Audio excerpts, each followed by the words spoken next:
What is this shift? I'm ready. You ready? Ready, Yes. Freddy. Ready, set, go. Welcome, shifties. Welcome to Shift Hit the Fan. We have a friend with us. Did you notice? Good friend Solma. Hello. Your friend Yes. Solma. Solma, what do you do in the world? Mm, what do I do in the world? I'll start with my commitment for the world that motherhood is honored as the source for world peace through connected hearts. And that's a commitment and not necessarily what I'm doing in the world all the time. Yeah. So I'm also living in Los Angeles um, with a family event space and creating there, supporting my son through um, just being available for developing his leadership further as a CEO and leading his crew, as well as being a mom. My favorite thing. He's 50 years old. I still get to be his mom. I have no grandkids, so my kids still get all the love, I'll say.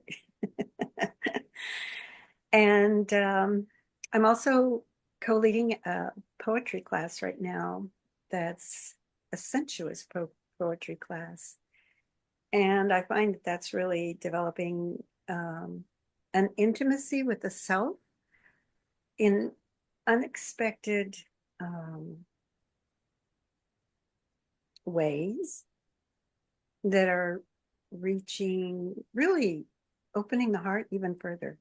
Didn't know, but totally willing in the beginning to lead the meditations that begin the class. And I also get to express my spiritual poetry and develop more spiritual poetry. And I'm currently writing a journal that has, it's for a journal, is what I mean.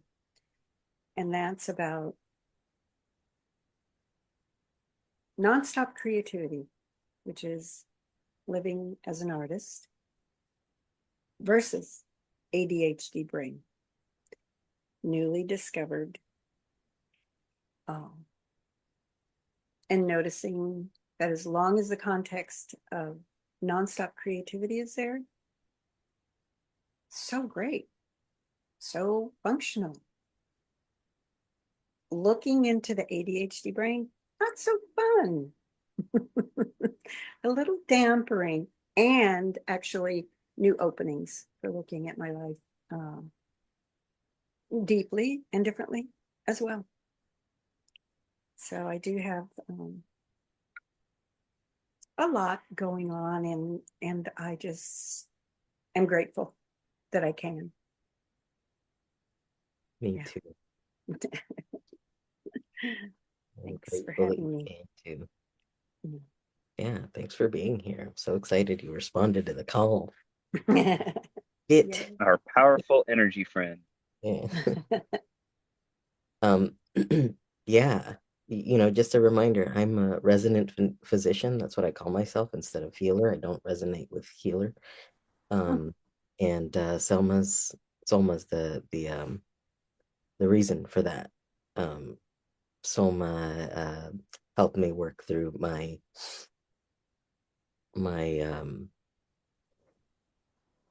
brain issues.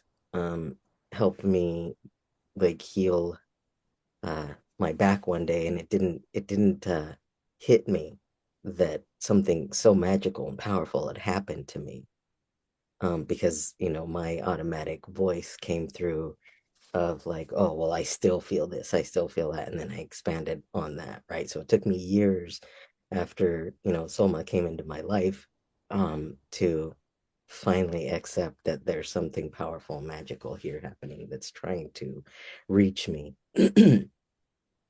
And when I was about to, go into the hospital because I had this, like my face was starting to swell from this horrible migraine that I had. It just kept getting worse, and I was missing a call, with with Soma and her group of healers that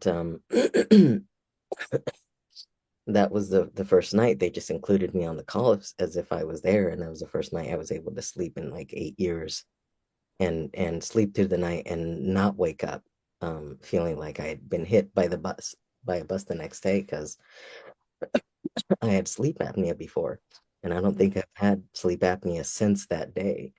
Um, like I've been able to sleep through the night since then.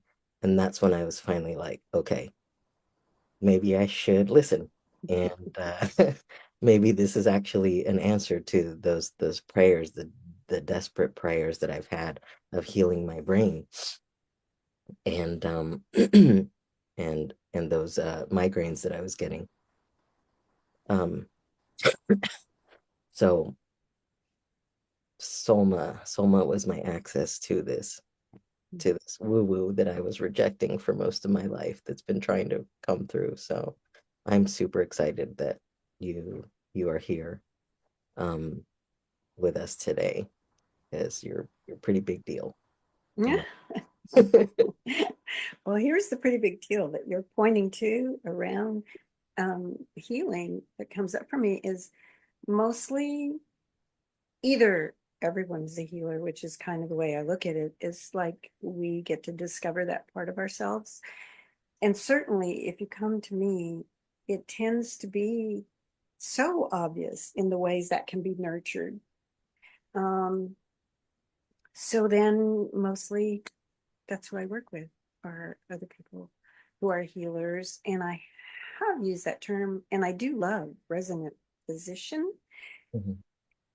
And I have to deal with my physician conversation as to how it exists in the world now. That won't probably take long because I haven't thought about it, but I'm glad you presenced that now too.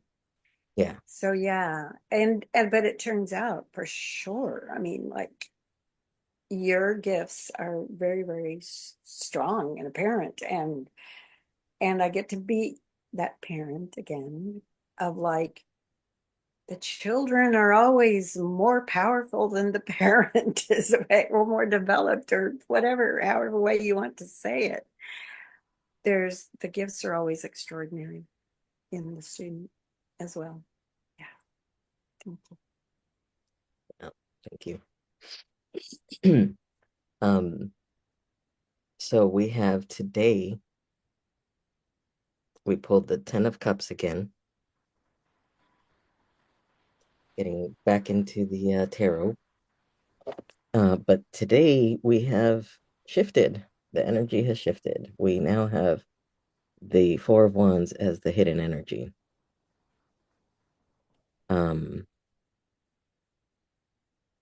Which, it's all celebration. And the interesting thing about when this card popped out, all three of us were on the call already, and I'm, asking what's there. What are you guys thinking about anything? And Thelma mentioned how to resolve upsets. And this is what popped out, which is still along the lines of what came up last week with, standing in the future in a celebration. And so it was beautiful that the Four of Wands was what's hidden, because there's a stability to this in this celebration. One of them is the beginning of the celebration, the other's the fulfillment of that. Being stable, steady, and centered in yourself, I guess that's what comes to mind in that. And what also on my other deck, it's a lesbian wedding, but this one here has more of a masculine and feminine um, aspect to it. Any thoughts from the others? Yeah, I think what you were saying with the four of wands being stability, like you think about what all our structures are based off of, are they're based off of squares, of rectangles. And so these four of wands are kind of creating a structure for us. Um, and there's a structure to everything that we experience in life. Uh, and the square has a balance to it that allows the structure to stay in place, to remain strong, to remain as a tent in many ways.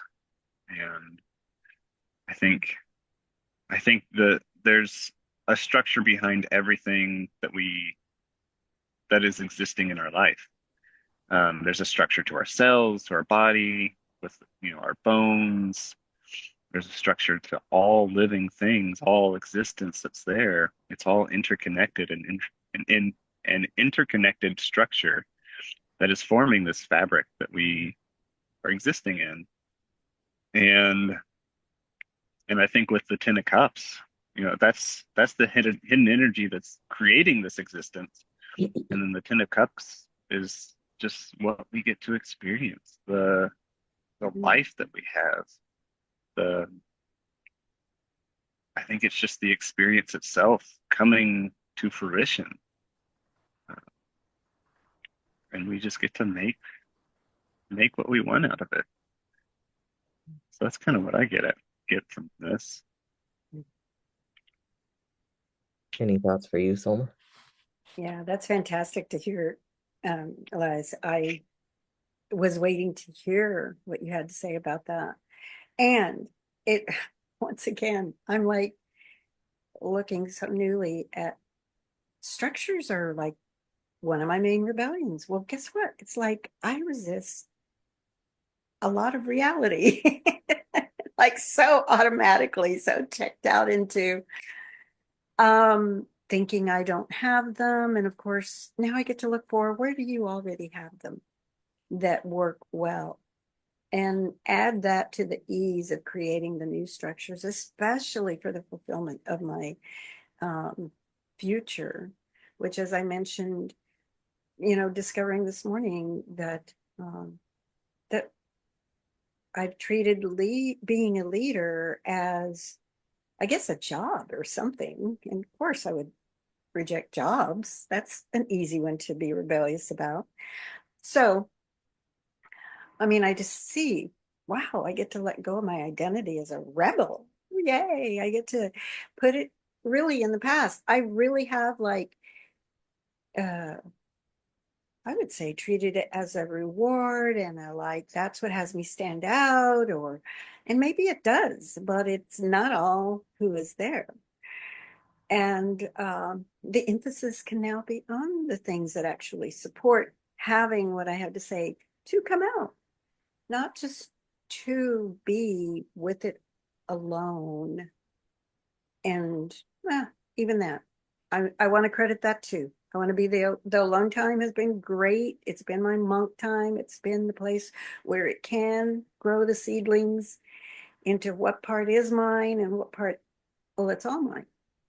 So it's not what part is mine and what isn't. It's all mine because it's all my life. And I just have a new awareness to discern where am I taken in this moment, not based on what I've already done, but as a result of the skills coming together from what I've already done and just be creating a new future, especially for the commitment that motherhood is honored as the source for world peace through connected hearts. And, the first place is always, where is it already happening? Now that I can say that. And now that is what can I come up with next not just as an idea, because that's the nonstop creativity that can happen all day long. Where's the structure that can help me fulfill on that? I've studied them. I know them. That hasn't had me step into them. Mm. So it's time. Thank you. Feels like a launch. My own launch, not the thing yet. Anyway, that's a great shift to come to. Thank you. Yay. Shifting already. Um, no, I love it. It reminds me of like, I mean, what I thought of is, where you uh resist certain things. Like I also have that same resistance, and that's why I adopted like I'm gonna shift what physician means for me, and that's why I wanted that it's like shifting things from the inside, from the structures that are there. I'm going to give it a new context because my words create worlds. My context is going to shape how this actually plays out, and I can shift it for the world because as within, Yes. so without, whatever's going on within me reflects on the outside. And it doesn't happen immediately. Sometimes it can, but I start seeing more and more evidence of people um, doing this, and our mutual teacher in that team management leadership program called me out one time that I like to use trigger words, right? Yeah.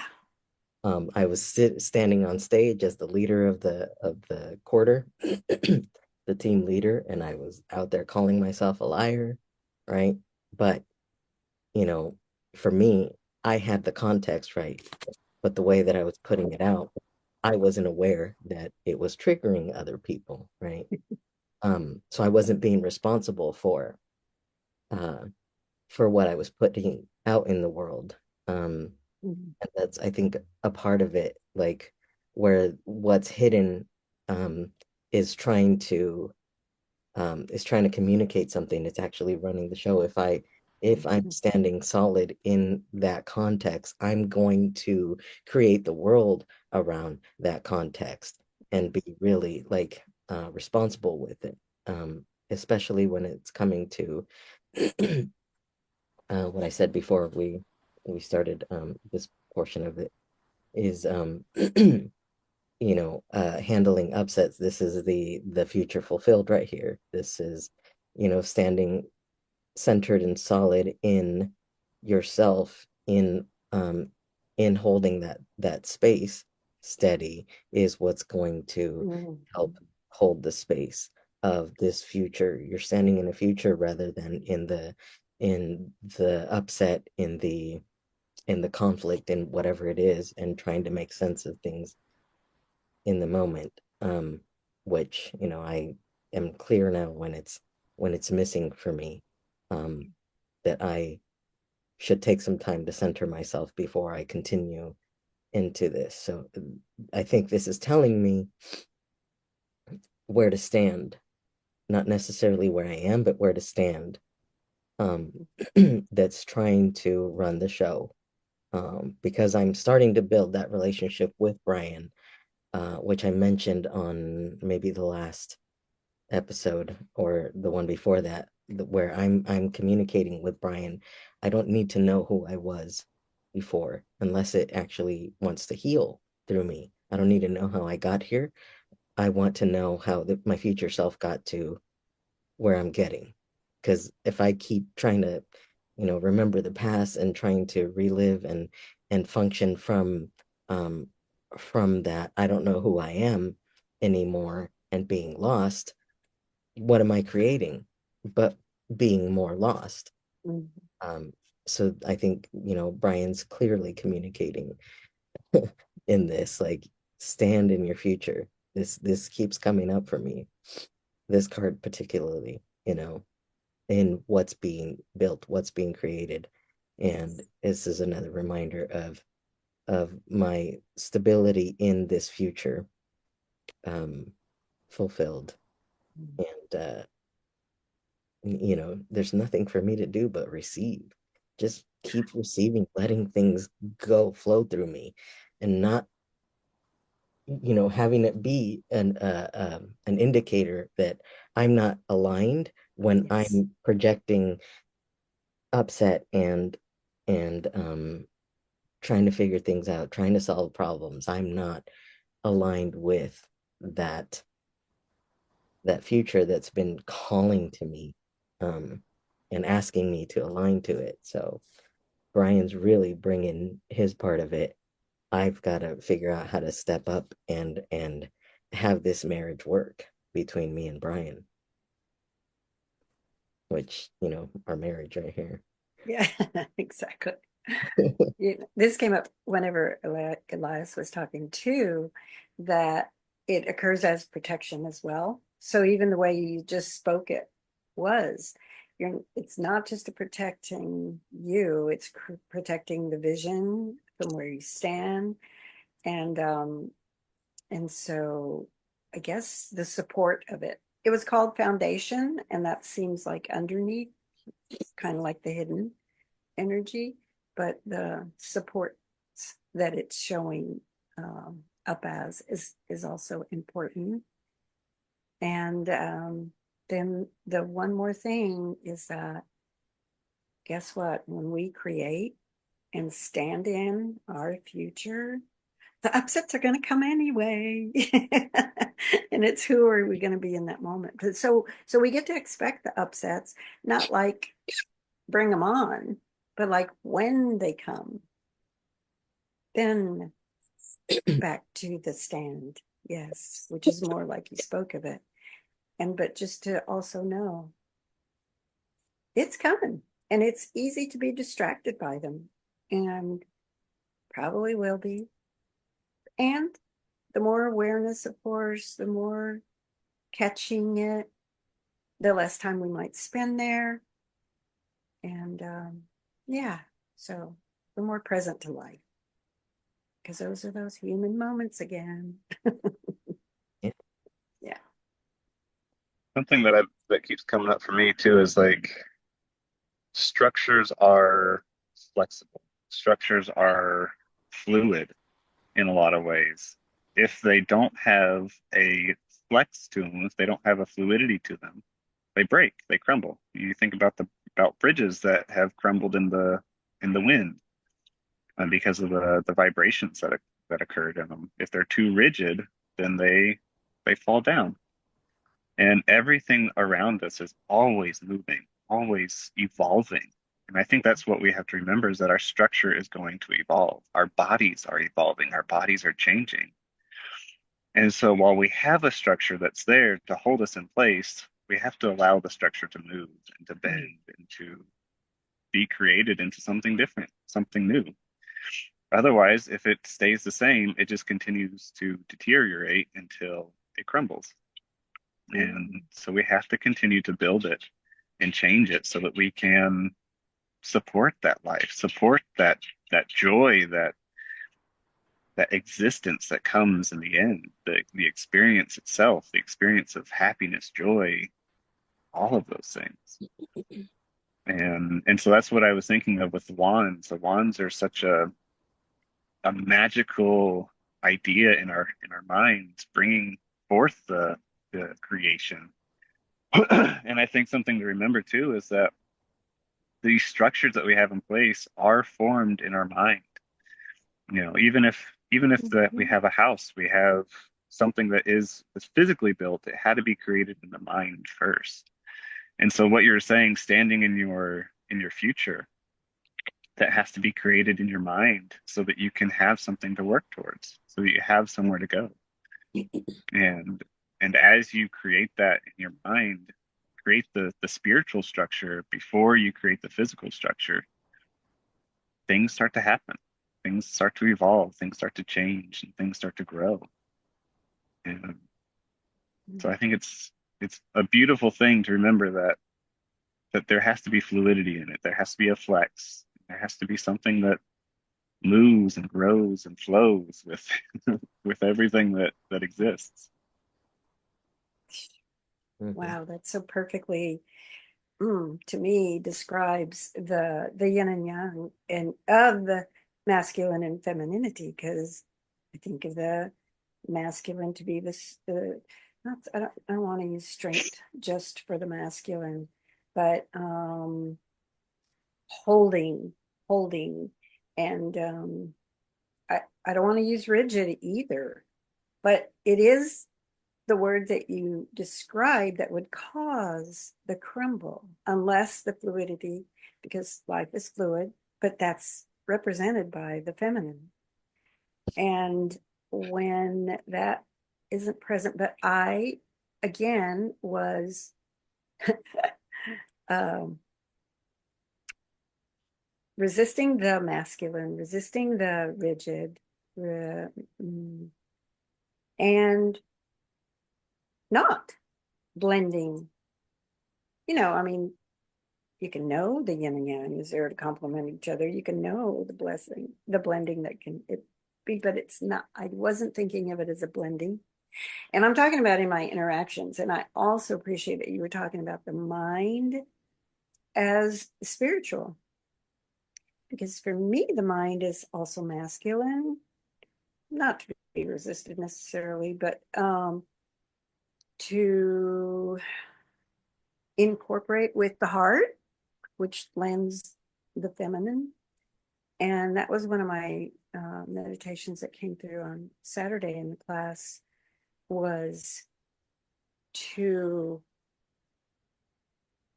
use the expression of the heart and how the connection of inhaling and exhaling into the heart, which I have been doing for a year, but this time it came to me of like also looping a different direction for including the mind to connect to the heart, but then including the gut to the heart. And then I went, now it's a cross. I didn't think of it as a cross before.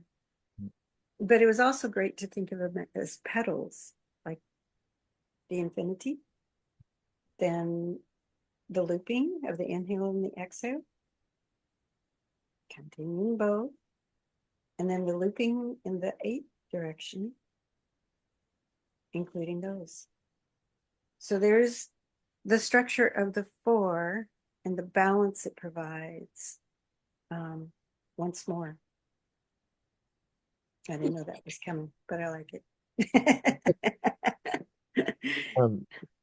That just it made me think of, like, when I speak of the mind, I'm speaking of the conscious mind versus the subconscious, which in both of these there's a masculine and a feminine. And one of them is looking forward. That's the other one's looking, well, one of them's looking at us and one of them is looking towards the future, right? Right.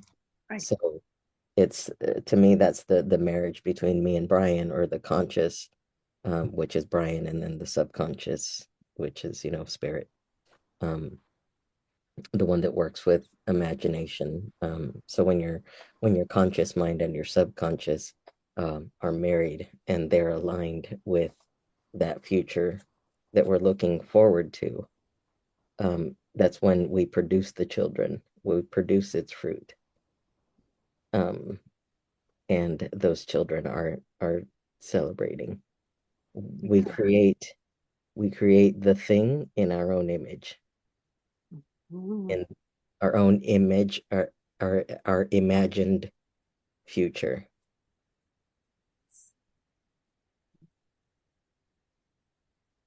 The end. Awesome.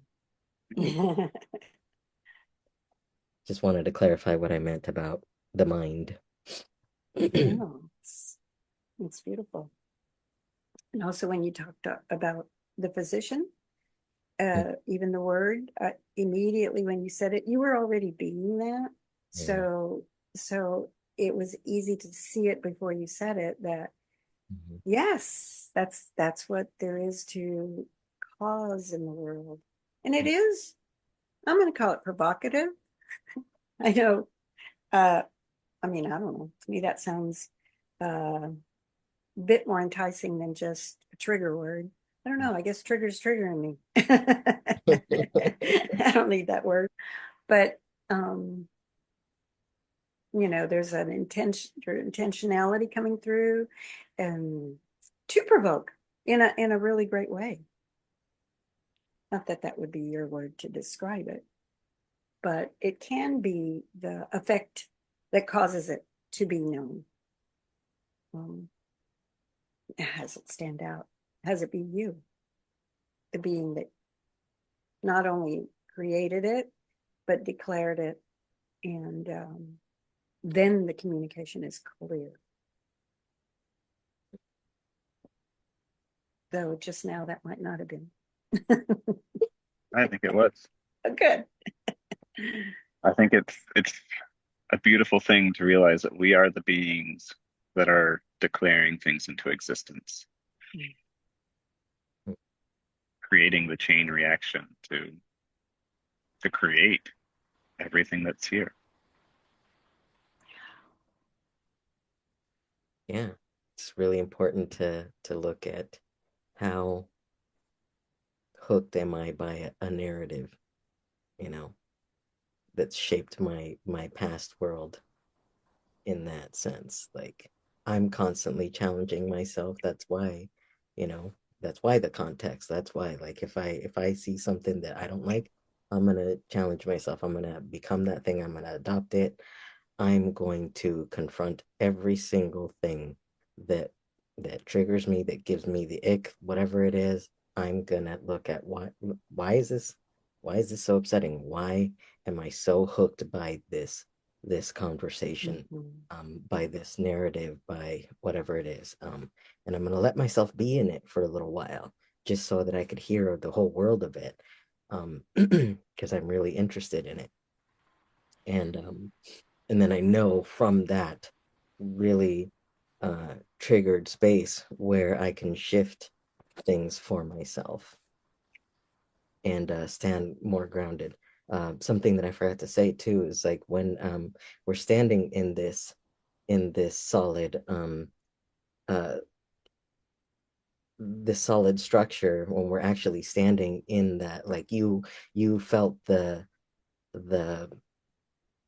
energy shift for yourself, because I'm so grounded in physician, for the context that I have, that that was translated for you. So even when it gets wonky, if I'm standing knowing that this is what I'm standing in, this future, I'm going to trust even when the upsets come up and how I react, because it's going to be uprooting something for me. So if I'm picking fights with people, that's pointing to something that I'm supposed to be uprooting and looking at and being in. So I just now have to remember that this is what's being built out of that upset. This is something that now needs to be brought to my awareness, because there's something that I'm creating with the words, with what I'm hooked to inside of that conversation, that just got wonky, and that's going to help shift that that next narrative for me. It's going to get me out of that thing that I'm hooked to. It's going to serve its actual purpose because you allow it. Yeah. Awesome. Yeah. That's all I got. Love it. Yeah, That's all I got too. that's great. Shift the mind and shift your existence. Yeah, I shifted all over the place today. That was awesome. All the shift splat. What was the last? Shift what? Shift splat. Shift splat. Shift splat. It Okay. hit the fan. Right.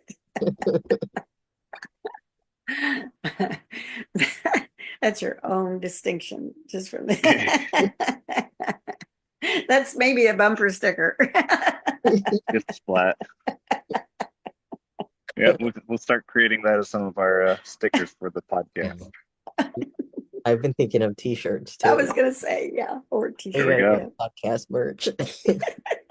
that may be the logo. Shift heads. Right. Yeah.